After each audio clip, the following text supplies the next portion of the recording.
السلام عليكم ورحمة الله تعالى وبركاته. والصلاة والسلام على أشرف المرسلين وعلى آله وصحبه أجمعين أما بعد. എല്ലാവർക്കും നമ്മുടെ പോഡ്കാസ്റ്റിന്റെ പുതിയൊരു എപ്പിസോഡിലേക്ക് സ്വാഗതം. ഇൻഷാ അല്ലാഹ് നമ്മൾ ഇന്ന് ഇവിടെ ചർച്ച ചെയ്യാൻ ഉദ്ദേശിക്കുന്ന വിഷയം എന്നുള്ളത് പ്രൊഫറ്റിക് പെഡഗോജി, തർബിയത്തുൻ നബവിയ്യ, അല്ലെങ്കിൽ പ്രവാചകൻ സല്ലല്ലാഹു അലൈഹി വസല്ലം തങ്ങളുടെ അധ്യാപന രീതി ശൈലി എന്നുള്ള ആ ഒരു തീമിലാണ്, ആ ഒരു വിഷയത്തിലാണ് നമ്മുടെ ചർച്ച മുന്നോട്ട് കൊണ്ടുപോകാൻ ഉദ്ദേശിക്കുന്നത്. അപ്പോൾ എന്തുകൊണ്ട് ഈ ഒരു വിഷയം നമ്മൾ ചർച്ച ചെയ്യുന്നു എന്നുള്ളത് അത് നമുക്ക് ആദ്യം ഒന്ന് ചിന്തിക്കേണ്ടതുണ്ട്. ഒരുപാട് സ്ഥലങ്ങളിൽ പോഡ്കാസ്റ്റുകളിലൊക്കെ ഇപ്പോൾ സജീവമായ ചർച്ചകളുണ്ട് ഫലസ്തീൻ ഇസ്രായേൽ യുദ്ധങ്ങളെ കുറിച്ച്, അതുപോലെ തന്നെ നിലവിലെ സമസ്ത മുസ്ലിം ലീഗ് ഇഷ്യൂ, ഇതൊക്കെയാണ് പലയിടത്തും പോഡ്കാസ്റ്റിന്റെ വിഷയമായി വരുന്നത്. എങ്കിൽ കൂടിയും നിലവിൽ നമ്മൾ ഇങ്ങനെ ഒരു വിഷയം ചർച്ച ചെയ്യുന്നതിന്റെ സാഹചര്യം എന്താണ് എന്നുള്ള അതിന്റെ ഒരു പ്രാധാന്യം നമ്മൾ മനസ്സിലാക്കേണ്ടതുണ്ട്. നമ്മൾ നോക്കുമ്പോൾ നബി സല്ലല്ലാഹു അലൈഹി വസല്ലം തങ്ങളുടെ 1500ാമത് ജന്മദിനമൊക്കെ കൊണ്ടാടിയ ഈ ഒരു വേളയിൽ നമ്മൾ ഇരിക്കുമ്പോൾ നമ്മൾ എന്തുകൊണ്ടും എല്ലാ നിലയിലും നമുക്ക് മാതൃക തീർത്ത് കടന്നുപോയ ഒരു വ്യക്തിത്വമാണ് പ്രവാചകൻ സല്ലല്ലാഹു അലൈഹി വസല്ലം തങ്ങൾ. നമ്മൾ ഈ നേരത്തെ പറഞ്ഞ വിഷയങ്ങൾ, ഇതിനൊക്കെയുള്ള പരിഹാരം ആ പ്രവാചകന്റെ ജീവിതത്തിലുണ്ട്. അതുകൊണ്ട് തന്നെ എന്തുകൊണ്ടും നമ്മൾ കണ്ടുകൊണ്ടിരിക്കുന്ന കുറെ സാഹചര്യങ്ങൾ, ഇപ്പോൾ മാതാപിതാക്കൾ തമ്മിലുള്ള പ്രശ്നങ്ങൾ, കുട്ടികൾ മാതാപിതാക്കൾ തമ്മിലുള്ള പ്രശ്നങ്ങൾ, അതുപോലെ തന്നെ പരസ്യമായിട്ട് അധ്യാപകരെ തെറിവിളിക്കുന്ന സാഹചര്യങ്ങൾ, ട്രോൾ ചെയ്യുന്ന സാഹചര്യങ്ങൾ, ഇങ്ങനത്തെ ഒരു സാഹചര്യത്തിൽ ഈ പ്രവാചക അധ്യാപനങ്ങൾ എത്രത്തോളം പ്രാധാന്യമാണ്, ഇതിനൊക്കെയുള്ള ട്രീറ്റ്മെന്റുകൾ കാര്യങ്ങളൊക്കെ എങ്ങനെയാണ്, അതിനൊക്കെ കൊടുക്കുന്ന ട്രീറ്റ്മെന്റുകൾ ഉണ്ടല്ലോ, ട്രെയിനിങ്ങുകളുണ്ട്, ക്ലാസ്സുകളുണ്ട്, അവരൊക്കെ സ്വീകരിക്കുന്ന രീതി ഏതാണ്? ഇപ്പൊ നമ്മൾ നോക്കുകയാണെങ്കിൽ മോഡേൺ ആയിട്ട് ധാരാളം മാർഗങ്ങൾ ഈ അധ്യാപന രീതിയിൽ പുതിയതായിട്ട് കടന്നു വന്നിട്ടുണ്ട്. വിദ്യാർത്ഥികളെ അടുത്തേക്ക് വിളിച്ചിട്ട് അവരെ അടുത്ത് ചേർത്ത് നിർത്തി പഠിപ്പിക്കുന്ന രീതി, ഒരു ഇമോഷണൽ ചലഞ്ചിങ് ആയിട്ടുള്ള ഒരു ഇമോഷണൽ ടച്ചിങ്. ഈ പറഞ്ഞതുപോലെ അധ്യാപന രീതി എന്ന് മാത്രമല്ല, ഹാഷിർ പറഞ്ഞതുപോലെ നിലവിലെ ബന്ധങ്ങളൊക്കെ താറുമാറായിക്കൊണ്ടിരിക്കുന്ന ഒരു സാഹചര്യത്തിൽ എല്ലാത്തിനും പഠനങ്ങൾ, എങ്ങനെ ഒരു അധ്യാപകൻ പെരുമാറണം, അതിന് പ്രത്യേക ട്രെയിനിങ് കോച്ചിങ് നടന്നുകൊണ്ടിരിക്കുന്നു. എങ്ങനെയാണ് ഒരു ഭർത്താവ്, എങ്ങനെയാണ് ഒരു ഭാര്യ, ഒരു വിദ്യാർത്ഥി, ഇതിനൊക്കെ നിലവിൽ ആധുനിക സജ്ജീകരണങ്ങൾ, സംവിധാനങ്ങൾ, പഠനങ്ങൾ നൽകുന്നുണ്ട് എന്നുണ്ടെങ്കിലും ഇതൊന്നും എഫക്റ്റീവ് ആവുന്നില്ല എന്നുള്ളതാണ്. അതിന് നബി തങ്ങളുടെ പഠന രീതി, അല്ലെങ്കിൽ ആ ഒരു രീതി നമ്മൾ പ്രാധാന്യമാണ്. മിനൽ ഖൽബി ഇലൽ ഖൽബ് എന്നുള്ള അതെ, അതാണ് ഇവിടെ ഏറ്റവും ഹൈലൈറ്റ് ചെയ്യപ്പെടുന്ന കാര്യം. അതുകൊണ്ടാണ് എന്തുകൊണ്ട് 1500 വർഷങ്ങൾക്ക് ഇപ്പുറവും പ്രവാചകൻ സ്മരിക്കപ്പെടുന്നു എന്നുള്ളതിന് മറുപടി അവിടെയുണ്ട്. ഒരു മലയാള പദ്യം ഉണ്ടല്ലോ, സ്വർഗത്തിൽ നിന്നും ഹൃദയത്തിലേക്ക് ഒരു സ്വർണ്ണ നൂൽപ്പാലം പണിത പ്രവാചകൻ. ആ ഒരു കവിതയെ തന്നെ ഉണ്ടായിട്ടുള്ള ഉത്തരം എന്നുവെച്ചാൽ ആ പ്രവാചകന്റെ അധ്യാപനങ്ങൾ മൊത്തത്തിൽ അങ്ങനെ ആയിരുന്നു. ഹൃദയത്തിൽ നിന്ന് ഹൃദയത്തിലേക്ക് കൈമാറുകയായിരുന്നു, ചേർത്ത് നിർത്തി സ്വഹാബാക്കളെ തന്റെ കൂടെ ചേർത്ത് നിർത്തിയിട്ട് നിമിതങ്ങൾ കൊണ്ടുപോയ ഒരു രീതിയാണ് പ്രവാചകന്റെ രീതി ഉണ്ടായത്. തർബീയത്തിന്റെ വിഷയത്തില് ഹിക്കം എന്ന് പറഞ്ഞൊരു ഗ്രന്ഥമുണ്ട്, ഇബ്നു അത്താഹുല്ലാഹി സിക്കന്ദരി തങ്ങളെ. ആ ഗ്രന്ഥത്തിനെ കുറിച്ച് പണ്ഡിതന്മാരൊക്കെ പറയുന്നത് കാതൽ ഹിക്കമായി ഖുർആനാണ്. ഖുർആന്റെ ആ ഒരു അത്രയും പ്രാധാന്യമുള്ള ഒരു ഗ്രന്ഥമാണ്. അതിൽ തെർബിയത്തിന്, തസൂഫിന്റെ ബാബില് തെർബിയത്തിന്റെ ഒരു വിഷയങ്ങൾ സംസാരിക്കുമ്പോൾ അവിടെ പറയുന്ന പ്രത്യേകമായിട്ടുള്ള ഒരു വിഷയമാണ് മിനൽ കൽബ് എന്നുള്ളത്.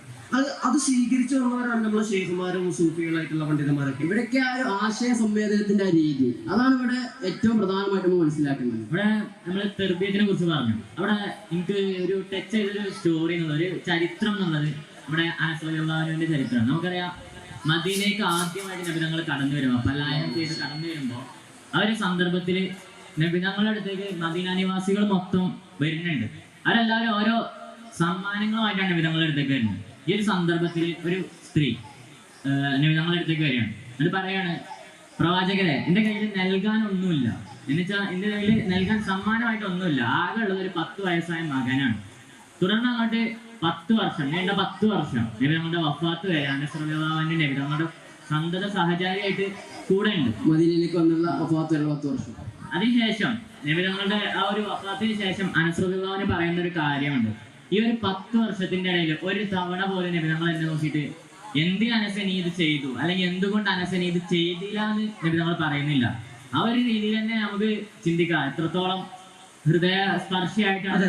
ഇപ്പൊ ഇന്നത്തെ കാലത്ത് നമ്മൾ നേരത്തെ സംസാരിച്ചത് ഇമോഷണൽ അറ്റാച്ച്മെന്റ്. ഇപ്പൊ ഇന്ന് പുതിയ വിദ്യാഭ്യാസ രീതിയിലൊക്കെ ഈ റീലുകൾ എടുത്തുകൊണ്ടൊക്കെ കുട്ടികളെ കൂടുതൽ അടുപ്പിക്കുന്ന, ഇപ്പൊ കുട്ടികൾക്കൊക്കെ ആവശ്യം അങ്ങനെയാണ്, ഇമോഷണൽ അറ്റാച്ച്മെന്റ്, അവർക്ക് സ്നേഹം കൊടുക്കുന്നുണ്ട്, അങ്ങനെയൊക്കെയാണ് കുട്ടികൾക്ക് ആവശ്യം. ശാസിക്കുന്ന, അടിക്കുന്ന ടീച്ചർമാർ ആർക്കും താല്പര്യമില്ല. ആ ഒരു മനഃശാസ്ത്ര സമീപനം പ്രവാചകന്റെ ചരിത്രത്തിലുടനീളം നമുക്ക് കാണാൻ സാധിക്കുന്നതാണ്. അതായത് ഒരു കാര്യം പറഞ്ഞു കൊടുക്കുമ്പോൾ വളരെ സൗഹൃദപരമായ രീതിയിൽ ഓരോ വിഷയത്തിനനുസരിച്ച് പറഞ്ഞു കൊടുക്കുന്നതാണ്. അതായത് ഒരിക്കലും ഒരു സഹാബി നബി സല്ലല്ലാഹു അലൈഹി വസല്ലം തങ്ങളുടെ അടുത്തേക്ക് കടന്നു വരുന്നുണ്ട്. അദ്ദേഹത്തിന്റെ പേരറിയില്ല, അദ്ദേഹം ആ ഒരു റജുൽ എന്ന് പറഞ്ഞൊരു ഹദീസാണ്. പ്രവാചകന്റെ അടുത്തേക്ക് കടന്നു വന്നാൽ അദ്ദേഹം പറയുന്നത്, നബിയെ എനിക്ക് വ്യഭിചരിക്കണം. നമുക്കറിയാം ആ ജാഹിലിയത്തിന്റെ ആ ഒരു അജ്ഞതയിൽ നിന്ന് കടന്നു വരുന്ന സ്വഹാബത്ത അവര് ഇസ്ലാമിലേക്ക് കടന്നു വന്നിട്ടുള്ളൂ. അദ്ദേഹം പറഞ്ഞു, നബിയെ എനിക്ക് വ്യഭിചരിക്കണം, വ്യഭിചാരമില്ലാതെ എനിക്ക് ജീവിക്കാൻ കഴിയില്ല അദ്ദേഹം പറഞ്ഞു. ആ സമയത്ത് ഇസ്ലാമിനെതിരെയുള്ള വലിയ ഒരു തെറ്റായിട്ട് കൂടി ഇപ്പൊ നിങ്ങൾ അദ്ദേഹത്തെ ആട്ടി ഓടിക്കോ ചൂടാവുകയല്ല ചെയ്തത്. ഇപ്പൊ നിങ്ങൾ പറഞ്ഞു, ഞാൻ ചോദിക്കട്ടെ, നിന്റെ മാതാവിനെ ആരെങ്കിലും വ്യഭിചരിക്കുന്നത് നീ ഇഷ്ടപ്പെടുന്നുണ്ടോ? അദ്ദേഹം അന്തം വിട്ടുപോയി. ഇല്ല നബിയെ, പറ്റൂല. നിന്റെ സഹോദരി ആരെങ്കിലും വ്യഭിചരിച്ചാലോ? നബി എനിക്ക് സഹിക്കൂല. നിന്റെ ഭാര്യയെ ആരെങ്കിലും വ്യഭിചരിച്ചാൽ എന്റെ അഭിപ്രായം എന്താ? അദ്ദേഹം ആകെ തകർന്നുപോയി. ആ ചോദ്യത്തിന് മുമ്പിൽ തകർന്നുപോയി. നബി തങ്ങൾ നീ അത് ചെയ്യരുത് എന്നൊരു വാക്കോടെ പറഞ്ഞില്ല. ഈ ചോദ്യങ്ങൾ അദ്ദേഹത്തിന് മുമ്പിലേക്ക് ഇട്ടുകൊടുത്തു. അപ്പൊ ഇതൊരു മനഃശാസ്ത്രപരമായുള്ള ഒരു സമീപനം. സമാനമായൊരു കഥ നിബിധങ്ങളെ പറ്റിയിട്ട് തന്നെ നമ്മൾ സമാനമായിട്ടൊരു കഥ പറയലുണ്ട്. ഒരു കള്ളു കുടിക്കുന്ന ഒരു വിഷയത്തിൽ അദ്ദേഹത്തിന് കള്ളു കുടിക്കൽ അവസാനിപ്പിക്കണം. അപ്പൊ നിബിധങ്ങളുടെ അടുത്ത് വരുന്നു, നിബിധങ്ങളെ കള്ളു കുടിക്കൽ അവസാനിപ്പിക്കണം എന്ന് പറയുന്നത് അതിന് കഴിയുന്നില്ല. അപ്പൊ നിബിധങ്ങൾ മറ്റൊരു മാർഗം പറഞ്ഞു, നീ നുണ പറയാൻ നിർത്തണം. അങ്ങനെ ദിവസവും നിബിധങ്ങളുടെ അടുത്തേക്ക് മുപ്പിൽ വരും. അപ്പൊ ചോദിക്കുമ്പോൾ കാര്യങ്ങൾ പറഞ്ഞു കൊടുക്കും. നീ കള്ളു കുടിച്ചിട്ടുണ്ടോ? അപ്പൊ സമ്മതിക്കും, നുണ പറയരുതല്ലോ. അപ്പൊ കള്ളു കുടിച്ചിട്ടുണ്ട് പറയും. പിന്നെ നബിയോട് ഞാൻ കള്ളു കുടിച്ചിട്ടുണ്ട് എന്ന് പറയാനുള്ള ഒരു മടി കൊണ്ട് എന്ത് ചെയ്ത് അവിടെ കള്ളുകൂടി അവസാനിപ്പിച്ചു. അപ്പൊ സ്റ്റെപ്പ് ബൈ സ്റ്റെപ്പ് ഒരു ഗ്രാജുവലി, ഇത് ഇന്ന് പുതിയ കാലത്തൊക്കെ ചെയ്യുന്ന ആ ഒരു പരിപാടി, ആ ഒരു രീതിയാണ് കള്ളുകൂടിയെ കുറിച്ച്. സ്റ്റെപ്പ് ബൈ സ്റ്റെപ്പ് എന്താണ് കള്ളുകൂടി നിരോധിച്ചതെന്ന് ഖുർആൻ പറയുന്നുണ്ട്. അതൊക്കെ അള്ളാന്റെ അടുത്തുനിന്ന് നബിതങ്ങളിലേക്ക് ഇറങ്ങിയ ഒരു ഇൽമിന്റെ രീതിയാണ് നബിതങ്ങൾ സ്വഹാബത്തിനും കൈമാറിയത്. 4 ഘട്ടങ്ങളായിട്ടാണ്. അതായത് ഈ ഒരു സ്വഹാബത്തിന്റെ അവസ്ഥയിൽ നിന്ന് അവരെ റിക്കവർ ചെയ്തെടുക്കണമെങ്കിൽ പയ്യെ പയ്യെ വേണം ഓരോ കാര്യങ്ങൾ പറഞ്ഞു കൊടുക്കാൻ. അതുകൊണ്ട് ആദ്യം ഘട്ടം ഘട്ടമായിട്ട് അതിനെ എതിർക്കുന്നത്. ഇതിന് മറ്റൊരു വിഷയം കൂടിയുണ്ട്, അവരുടെ സ്വഭാവ സഹിഷ്ണുത കൂടി ഇതിൽ മനസ്സിലാക്കേണ്ടത്. അത് അതിനൊരു പ്രാധാന്യം കൂടി ഉണ്ട്. എല്ലാവരെയും പരിഗണിക്കുക എന്നുള്ളതാണ്. പ്രവാചകന്റെ സ്വഭാവം അങ്ങനെയായിരുന്നു. എല്ലാവരെയും ഒരു ഹദീസ് തന്നെ കാണാം, സ്വഹാബത്തിന് മുഴുവൻ തോന്നിപ്പോകും, നബിതങ്ങളുടെ സംസാരം കേട്ടാൽ, നബിതങ്ങളുടെ ഇടപെടൽ കണ്ടാൽ എനിക്ക് ഏറ്റവും കൂടുതൽ ഇഷ്ടം എന്നോടാണ് എന്ന് എല്ലാവർക്കും തോന്നുന്ന ആ ഒരു രീതി അത് സൃഷ്ടിച്ചെടുക്കണം. അപ്പൊ നമുക്ക് കാര്യങ്ങൾ മറ്റുള്ളവർക്ക് കൈമാറാൻ സാധിക്കുമല്ലോ. അത് മാത്രമല്ല, പറയുന്ന വിഷയത്തിന്റെ ഒരു ക്ലാരിറ്റി ആവർത്തിച്ച് പറയും, വീണ്ടും വീണ്ടും ആവർത്തിച്ച് പറയും. അതുപോലെ തന്നെ പറയുന്ന ഒരു വട്ടം പറഞ്ഞാൽ തന്നെ മനസ്സിലാകുന്ന രീതിയാണെങ്കിൽ പോലും അതിനെ ആവർത്തിച്ച് സംസാരിക്കുന്നു. ഇവിടെ നമുക്കൊരു കാണാൻ സാധിക്കും ഇവിടെ ഈ കഥ. അതായത് എല്ലാവരും പരിഗണിക്കുക എന്നുള്ള, എല്ലാവരുടെ ഇമോഷനെ പരിഗണിക്കുക എന്നുള്ളത് നമുക്ക് കാണാൻ സാധിക്കും. നബി സല്ലല്ലാഹു അലൈഹി വസല്ലം തങ്ങൾ മക്ക മുഴുവൻ കീഴടക്കിയ ഫത്ഹ് മക്കയുടെ സന്ദർഭത്തിൽ സ്വഹാബത്ത് വിജയശീലാളിതരായ മക്കയിലേക്ക് കടന്നു വരുന്നു. ശത്രുക്കൾ മുഴുവനും ഉഹുദിലും ഖന്തക്കിലും നബിതങ്ങൾക്കെതിരെ നിന്ന് അബൂ സുഫിയാനെ പോലെയുള്ള മുതിർന്ന നേതാക്കന്മാർ നബിതങ്ങൾ മുമ്പിൽ മുട്ടുകുത്തിയിരിക്കുന്ന ഒരു സന്ദർഭം. അപ്പൊ ഇവരൊക്കെ നിൽക്കുമ്പോ ദൂരെ നിന്ന് ഒരു വ്യക്തി കടന്നു വരുന്നു. നബി സല്ലല്ലാഹു അലൈഹി വസല്ലം തങ്ങൾ സ്വഹാബത്ത് കാണുന്നുണ്ട്. നോക്കുമ്പോ ഇക്രിമ റളിയല്ലാഹു അൻഹു, അതെ, അബൂജഹലിന്റെ മകനായ ഇക്രിമ റളിയല്ലാഹു അൻഹു അദ്ദേഹം കടന്നു വരുന്നുണ്ട്. അദ്ദേഹം പിതാവിനെ പോലെ തന്നെ ഇസ്ലാമിന്റെ കൊടിയ ശത്രുവായിരുന്നു. ഇസ്ലാമിന്റെ പ്രബോധനങ്ങൾക്കൊക്കെ തടസ്സം നിന്ന വലിയൊരു ഖുറൈശികളുടെ നേതാവായിരുന്നു ഇക്രിമ അബീജഹൽ എന്ന് പറയുന്നത്. അത് കാണുമ്പോൾ പ്രവാചകനെ സ്വഹാബത്തിനെ വിളിച്ച് പറയുന്നുണ്ട്, സ്വഹാബ, അബൂജഹലിന്റെ മകൻ ഇക്രിമ കടന്നു വരുന്നുണ്ട്. ഇക്രിമ മുസ്ലിം ആകാൻ വേണ്ടി കടന്നു വരികയാണ്, അദ്ദേഹത്തിന്റെ മാനസാന്തരം മൂലം. അപ്പൊ നബി തങ്ങൾ പറയാണ്, ഇക്രിമ കടന്നു വരുമ്പോ നിങ്ങൾ ഒരു കാര്യം ശ്രദ്ധിക്കണം കേട്ടോ സ്വഹാബ, അദ്ദേഹത്തെ നിങ്ങൾ അഭിസംബോധന ചെയ്യുമ്പോൾ പേര് വിളിക്കുമ്പോൾ ഇക്രിമത്ത് പിന്നെ അബീജഹൽ എന്ന് വിളിക്കല്ലേ, അത് അദ്ദേഹത്തിന് വിഷമം ഉണ്ടാക്കും. സംഭവം കൊടിയ ശത്രുവാണ് ഇസ്ലാമിന്റെ അബൂജഹൽ എന്നെങ്കിൽ കൂടിയും അദ്ദേഹത്തിന് വാപ്പ തന്നെയാണ്. ഏതൊരു മകനും വാപ്പ തന്നെയാണ്. അത് അദ്ദേഹത്തിന് വിഷമം ഉണ്ടാക്കും. അതുകൊണ്ട് ഇക്രിമയെ നിങ്ങൾ വിളിക്കുമ്പോൾ അബൂജഹലിനെ ചേർത്ത് വിളിക്കല്ലേ. അബൂജഹലിന്റെ പേര് തുടങ്ങുന്നത് അംർ ഇബ്നു ഹിഷാം എന്ന അബൂജഹലിന്റെ യഥാർത്ഥ പേര്.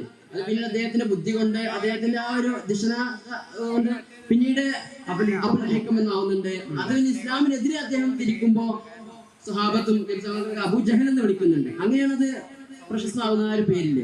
അപ്പൊ അത് ചേർത്ത് വിളിക്കുന്ന അദ്ദേഹത്തിന് വിഷമം ഉണ്ടാക്കും. അതുകൊണ്ട് അത് ചെയ്യില്ല സ്വഹാബ എന്ന് പറഞ്ഞുകൊണ്ട് ഇമോഷനെ ചേർത്ത് പിടിക്കാനാണ്.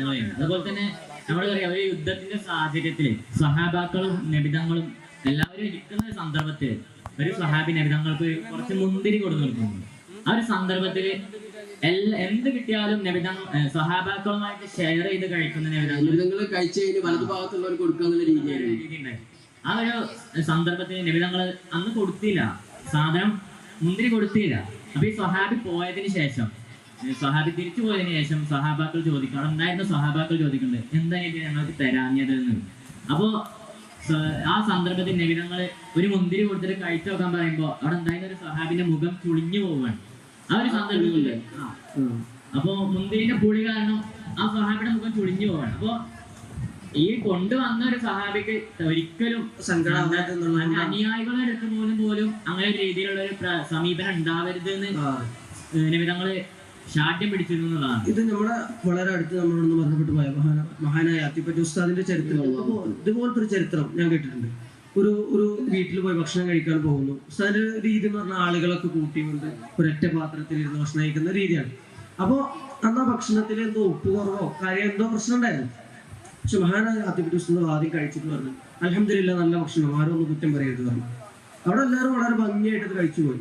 അത് നൽകുന്ന ഈ ഒരു തർബീയത്ത് എന്ന് പറഞ്ഞല്ലേ, എന്നിട്ട് നിങ്ങളുടെ ആ ഒരു തർബീയത്തിന്റെ രീതി ഇന്നുവരെ കടന്നു വരുന്നത് ഇവിടെയൊക്കെയും ആ ഒരു പ്രാക്ടിക്കലായ രീതിയാണ് ഇവിടെ ഫലവത്താവുന്നത് എന്നുള്ളതാണ്. ജീവിതം കൊണ്ട് കാണിച്ചു കൊടുക്കണം. സ്വഹാബത്ത് അത് പറഞ്ഞതാണ്, നിങ്ങളുടെ വാക്കുകൾ ഞങ്ങൾ മനസ്സിലാക്കുന്നതിനും പ്രവാചകന്റെ പ്രവർത്തനങ്ങളാണ് ഞങ്ങൾ പഠിച്ചത് എന്നുള്ളതാണ്. അതായത് പ്രവാചകനുടനീളം ആ ഒരു പ്രാക്ടിക്കൽ ശൈലി നമുക്ക് കാണാം. ഖുർആനൊക്കെ പറഞ്ഞതുപോലെ നിങ്ങൾ ചെയ്യാത്തതിനെ പറയുക എന്നുള്ളത് വലിയ തെറ്റാണ്. അത് പ്രവാചകൻ ചെയ്തില്ല. നമുക്ക് ഒരു കഥ കാണാം. ഒരു ചരിത്രമുണ്ട്. നബിതങ്ങളുടെ അടുത്തേക്ക് ഒരു സ്ത്രീ തന്റെ മകൻ ധാരാളം മധുരം കഴിക്കുന്നുണ്ട്, ഞാൻ കുറക്കാൻ പറയണം. പക്ഷെ ആ ഒരു സന്ദർഭത്തില് ആ സ്ത്രീ തിരിച്ചു പറഞ്ഞേക്കാണ്.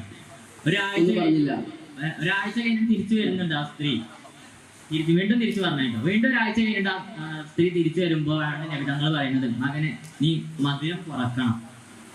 ഈ ഒരു സന്ദർഭത്തിൽ എന്താണ് അതിന്റെ ഒരു വിവക്ഷ ചോദിക്കുമ്പോൾ പറയുന്നത്, നബിതങ്ങള് മധുരം താൻ നമുക്ക് ഹദീസിലൊക്കെ ഉണ്ട്, നബിതങ്ങൾക്ക് ഏറ്റവും ഇഷ്ടം ഉണ്ടായിരുന്ന സാധനം അസല് തേനാണ് ആ രീതി. അപ്പോ നബിതങ്ങൾ അത് കുറച്ചിട്ടാണ് താൻ ചെയ്യുന്നത്, എന്തോ അത് കുറച്ചിട്ടാണ് ആ മകനോട് രണ്ടാഴ്ച നബിതങ്ങൾ ചെയ്യുന്ന ആ ഒരു കാര്യം ഞാൻ ആദ്യം അത് ഒഴിവാക്കണം എന്നുള്ള ചിന്തയിൽ, എന്നിട്ട് മറ്റുള്ളവരോട് പറയാൻ കഴിയുള്ളൂ. അതുകൊണ്ട് നബിതങ്ങൾ ഒഴിവാക്കി എന്നുള്ളതാണ്. ഇവിടെ പ്രവാചകന്റെ ഈ ഒരു സമീപന രീതി കൊണ്ടാണ് ഇത്രയും നൂറ്റാണ്ടുകളിൽ ഇപ്പുറവും നബിതങ്ങളെ സ്മരിക്കപ്പെടുന്നത് എന്നുള്ളതാണ്, എല്ലാവരും മാതൃകയാക്കുന്നത് എന്നുള്ളതാണ്. അതായത് മൈക്കിൾ എച്ച് ഹാർട്ട് നമുക്കറിയാം, നമ്മളൊക്കെ പ്രസംഗങ്ങളിലൊക്കെ പറയുന്നത് പോലെ ലോകത്തെ സ്വാധീനിച്ച 100 പേരുടെ പട്ടിക തയ്യാറാക്കി മൈക്കിൾ എച്ച് ഹാർട്ട് ആദ്യം മുഹമ്മദ് സല്ലല്ലാഹു അലൈഹി വസല്ലം എഴുതി, ഐസക് ന്യൂട്ടൻ എഴുതി, അതിനുശേഷം യേശുവിനെ എഴുതി. എന്താണ് അതിന് കാരണം എന്ന് നമ്മൾ പലപ്പോഴും പറയാറില്ല. അദ്ദേഹം തന്നെ അതിന് തുടക്കത്തിൽ ഒരു കാരണം എഴുതിയിരിക്കുന്നുണ്ട്. He was the only man എന്ന് പറഞ്ഞുകൊണ്ട് അദ്ദേഹം തുടങ്ങുന്നുണ്ട്. ലോകത്തെ റിലീജിയസ്ലി ആൻഡ് സെക്യുലർലി, മതപരമായും മതേതരമായും പൂർണ്ണമായും വിജയിച്ച ഒരേ ഒരു വ്യക്തിയേ ഉള്ളൂ, അത് പ്രവാചകൻ സല്ലല്ലാഹു അലൈഹി വസല്ലം തങ്ങളാണ്. അതുകൊണ്ടാണ് പ്രവാചകൻ ആദ്യമായിട്ട് അദ്ദേഹം എഴുതി വെക്കുന്നത്. ഇത് തന്നെയാണ് ഖുർആൻ പറഞ്ഞത്, നബി അങ്ങനെ ഒരു കർക്കശക്കാരനായിരുന്നുവെങ്കിൽ, ഹൃദയകാഠിന്യത്തിന്റെ ഉടമയായിരുന്നുവെങ്കിൽ നിങ്ങളുടെ കൂടെ ആരും ഉണ്ടാവില്ല. അതുകൊണ്ട് പ്രവാചകന്റെ ആ ഒരു ഹുസ്നുൽ ഖുലുഖ് അതായിരുന്നു എല്ലാവരെയും നബിതങ്ങളിലേക്ക് അടുപ്പിച്ചത്. ഖുർആൻ പറഞ്ഞതുപോലെ ഉസ്വത്തുൻ ഹസന, ഏറ്റവും നല്ല മാതൃകയാണ് എല്ലാ മേഖലയിലും പ്രവാചകൻ സല്ലല്ലാഹു അലൈഹി വസല്ലം തങ്ങൾ എന്നതാണ്.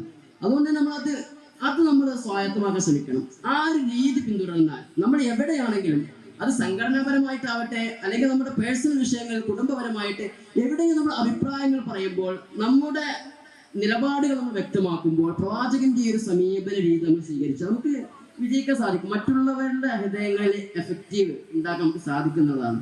നമ്മൾ കാവ്യാത്മകമായിട്ടൊക്കെ പ്രവാചകൻ സല്ലല്ലാഹു അലൈഹി വസല്ലം തങ്ങളെ കുറിച്ച് പറയുന്നത് പോലെ മറ്റുള്ളവർക്ക് വെളിച്ചമേകാൻ സ്വയം ഉരുകിത്തീരുന്ന ഒരു മെഴുകുതിരിയായിരുന്നു പ്രവാചകൻ സല്ലല്ലാഹു അലൈഹി വസല്ലം തങ്ങൾ എന്നുള്ളതാണ്. തീർച്ചയായിട്ടും ആ ഒരു ജീവിതമാകണം എല്ലാ നിലയിലും നമ്മുടെ മാതൃക എന്നുള്ളതാണ്. ഈ അധ്യാപക രീതി തന്നെയാണ് ഇത്രയും നിലവിൽ ഉള്ള സാഹചര്യങ്ങളിൽ പ്രതിസന്ധികൾക്ക് പ്രശ്നങ്ങൾക്കൊക്കെ ഒരു പരിഹാരമായിട്ട് കൊണ്ടുപോകാൻ പറ്റും. അതെ, എല്ലാത്തിനും പ്രവാചകൻ സല്ലല്ലാഹു അലൈഹി വസല്ലം തങ്ങൾ നമ്മുടെ മാതൃകയാക്കി ജീവിക്കാൻ, മാതൃകപരമായ ഒരു ജീവിതം മറ്റുള്ളവർക്ക് കാഴ്ചവെക്കാൻ തൗഫീഖ് നൽകട്ടെ. അസ്സലാമു അലൈക്കും വറഹ്മത്തുള്ളാഹി തആല വബറകാതുഹു.